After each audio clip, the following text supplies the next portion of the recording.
2000 ವರ್ಷಗಳ ಹಿಂದೆ ನಮ್ಮ ಏಷ್ಯಾ ಖಂಡದಲ್ಲಿ ಯೇಸು ಯುರೋಪ್ ಖಂಡಕ್ಕೆ ಸೇರಿದವರಲ್ಲ, ಅಮೆರಿಕ ಖಂಡಕ್ಕೆ ಸೇರಿದವರಲ್ಲ.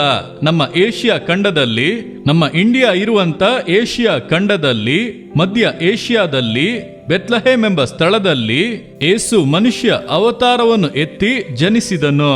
ಆತನು ಈ ಲೋಕದಲ್ಲಿ ಮನುಷ್ಯನಾಗಿ ಬಾಳಿ ಜನರ ಮಧ್ಯದಲ್ಲಿ ಸಂಚರಿಸಿದ ಸಮಯದಲ್ಲಿ ಜನರು ಆತನನ್ನು ನೋಡುತ್ತಾರೆ.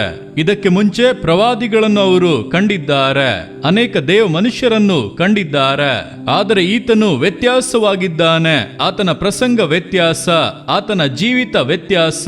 ಅದ್ಭುತಗಳನ್ನು ಮಾಡುತ್ತಾನೆ, ಅತಿಶಯಗಳನ್ನು ಮಾಡುತ್ತಾನೆ, ಜನರಿಗಾಗಿ ಪರಿತಪಿಸುತ್ತಾನೆ, ಜನರಿಗಾಗಿ ಆತನು ಅಳುತ್ತಾನೆ, ವ್ಯಾಧ್ಯಸ್ಥರನ್ನು ಗುಣ ಮಾಡುತ್ತಾನೆ, ಕುಂಟರನ್ನು ನಡೆಯ ಮಾಡುತ್ತಾನೆ, ಕುರುಡರಿಗೆ ದೃಷ್ಟಿ ಕೊಡುತ್ತಾನೆ, ಸತ್ತವರನ್ನು ಕೂಡ ಎಬ್ಬಿಸುತ್ತಾನೆ, ಜನರಿಗಾಗಿ ಪರಿತಪಿಸುತ್ತೇನೆ ಎಂದು ಹೇಳುತ್ತಾನೆ, ಜನರ ಮೇಲೆ ಪ್ರೀತಿ ತೋರಿಸುತ್ತಾನೆ. ಈತನು ವ್ಯತ್ಯಾಸವಾದವನು. ಅದಕ್ಕೆ ಅವರು ಹೇಳಿದರು, ದೇವರು ಮನುಷ್ಯನಾಗಿ ಬಂದಿದ್ದಾನೆ, ದೇವರು ತನ್ನ ಜನರನ್ನು ಸಂಧಿಸಿದನು. The lord has visited his people. ಜನರೇ ಹೇಳುತ್ತಾರೆ, ಈತನು ಸಾಧಾರಣ ಮನುಷ್ಯನಲ್ಲ, ಈತನು ದೇವರು.